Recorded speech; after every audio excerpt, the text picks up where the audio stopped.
Assalamualaikum warahmatullahi wabarakatuh. Berdasar kepada firman Allah Subhanahu wa taala yang berbunyi a'udzubillahi minasyaitonirrajim. Bismillahirrahmanirrahim. Inna fi khalqis samawati wal ardi wa ikhtilafil laili wan nahari laayatin liulil albab.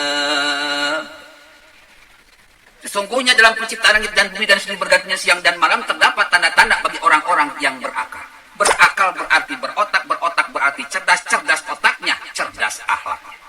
Jadi kita ini kepada umat Islam khususnya harus cerdas otaknya dan cerdas akhlaknya, harus matang luar dan dalam, sehat rohaninya, sehat jasmaninya, jangan mudah terprovokasi oleh sesuatu yang diada-adakan demi syahwat politik yang sudah sange.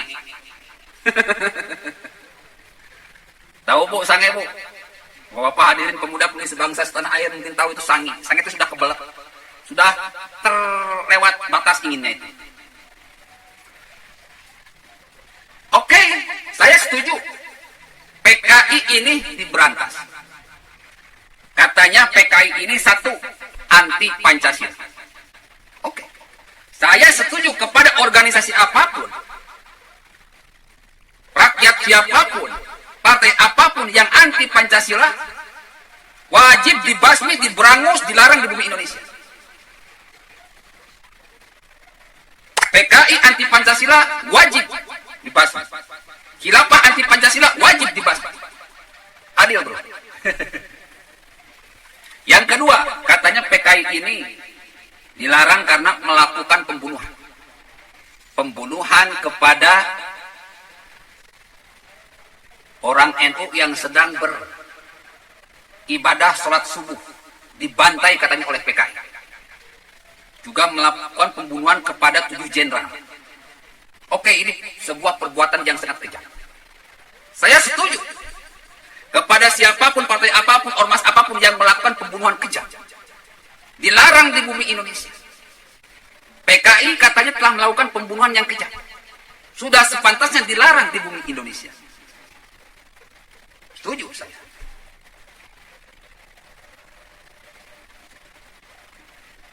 Ibu, bapak, hadirin pemuda pemudi sebangsa setanah air. Sekarang mari kita berpikir cerdas. Benarkah PKI sekejam itu? Ingat, Soekarno itu bapaknya Pancasila Indonesia. Tetapi beliau pun dituduh PKI oleh Soeharto. Setelah Soekarno diambil alih, lengseh, Soekarno dipenjarakan. Pernahkah kalian bertanya kenapa Soekarno dipenjarakan? Di Wisma, diasingkan, dikucilkan. Beliau sakit, diperiksa tetapi obatnya tersebut tidak ditebus. Sampai wafat. Siapa yang melakukannya? Soeharto.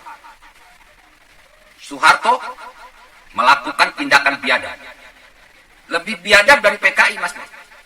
Seorang sang proklamator, seorang bapak bangsa, seorang bapak Pancasila dizolimi, dipenjara, dituduh PKI. Sakitnya tidak diobati hingga wafat. Ini namanya pembunuhan secara perlahan-lahan. Ini Soeharto yang melakukan basbas. Apakah Soeharto ini PKI? Sehingga dia berani dengan tega membunuh secara perlahan-lahan Soekarno. Satu. Keanehan yang pertama. Keanehan yang kedua.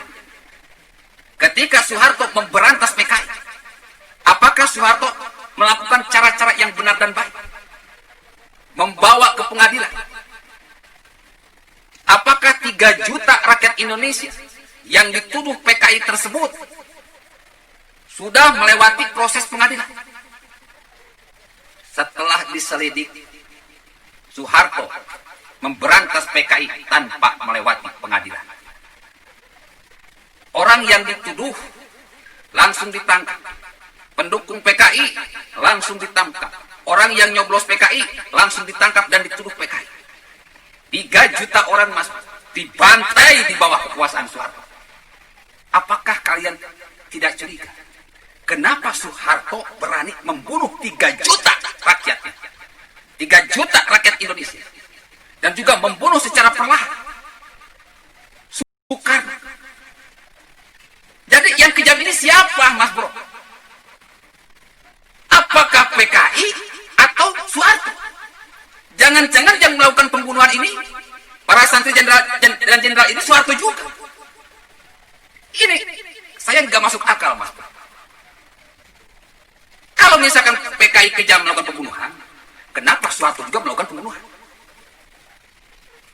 Dan di Tanjung Priok 400 orang dibantai di zaman Soeharto, Mas. Banyak aktivis-aktivis juga dibunuh. Jadi sebuah pertanyaan, ini yang kejam PKI atau Soeharto? Jangan-jangan semua kejadian ini bukan PKI, jangan-jangan semuanya Soeharto.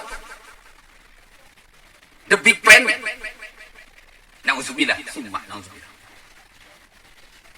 Silakan Anda berpikir. Kita bongkar kebenaran demi Indonesia maju, demi Indonesia hebat. Saya bukan orang PKI. Saya orang yang paham terhadap kebenaran. Punya tugas untuk meluruskan suatu yang bengkok.